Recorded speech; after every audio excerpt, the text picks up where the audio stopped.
Hi, I'm Trustee Larry Gomberg, and I'm here to report tonight on the events that occurred at our meeting of April 25th, 2011, the Village Board meeting. We had approval of minutes this evening, and the minutes that were approved were from the regular meeting of April 11th of 2011. There were no resident comments on agenda items only.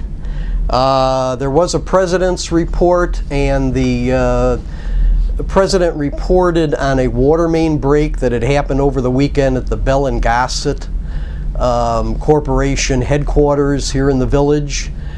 We were pleased to report that even though the water main break did have its toll on the Bell and Gossett facility, our village response was prompt and very adequate, and we were in there trying to correct the situation very quickly, and things have been corrected, and the appropriate departments were commended for their response in these events over at Bell and Gossett. Under the village administrator's report, we did have two issues that were addressed. We had a staff report concerning the personnel manual, the personnel policy manual revisions. That was the subject of an ordinance this evening. I'll tell you about that in a couple of minutes. But as far as the staff report concerning the revisions, the Corporation Council reviewed the changes that were made in the personnel policy manual. Also, there was a staff report regarding the impact of possible loss of local government revenues collected by the state of Illinois. There was also a resolution that I introduced later in the evening. I'll tell you about that shortly.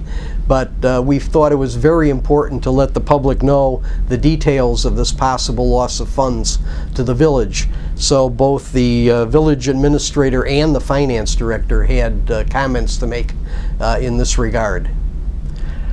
Corporation Council had no report. Report by trustees. Trustee DeMaria had a first read this evening. It was Ordinance 11-12, creating an amendment to the special use permit for the property located at 6101 Capulina for the replacement of 6 antennas and the installation of 3 new antennas on the village's water towers. Now, I had a couple of resolutions that were passed this evening. Resolution 1118 was authorizing the extension of the village's membership in the Intergovernmental Personnel Benefit Cooperative.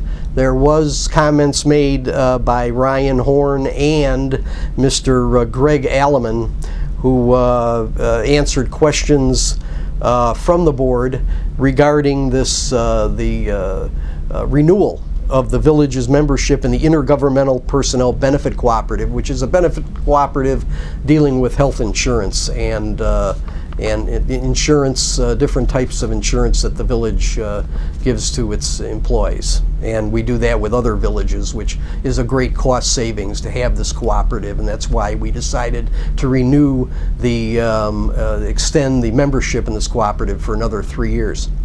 I also had Resolution 11-21, which, as I mentioned before, this is opposing the reduction of local government distributive funds. On the drawing board in Springfield, on the state level, is a proposal to cut not only local distributive funds, which is local income tax collected by the state and given back to the municipalities, but the possible loss of, if I'm not mistaken, up to $9 million if there are cuts in other revenues that are collected by the state and given back to the municipalities. And we felt it was very important to let the public know this is on the drawing board, and to encourage the public to contact their senators, the state senators, and their state reps, and let them know that the village, after we've already made cuts and in personnel and services to some extent in the past couple of years, cannot afford to see money that's actually collected here and really should be just passed through the state and given back to the village. We can't afford to see that money be taken away from us. And as I'm encouraging people watching this to also contact their state representatives, state senators, and let them know that we can't afford to lose this money. Trustee Greer, Marcus, and Thill, those trustees had no report, but Trustee Toth had a first reading of Ordinance 1113. This approved updates to the personnel policy manual of the village. So this was the ordinance approving the changes that were addressed earlier in the meeting by the Corporation Council. I had the presentation of warrants, as is the usual, customary at the meeting. This evening it was $589,514.13, and then an executive session followed. So thanks for listening to the report here. I'm encouraging people to go to Channel 6, find out when they can view the meeting in its entirety, and view the meeting in its entirety for all the details that I obviously did not have time to cover here.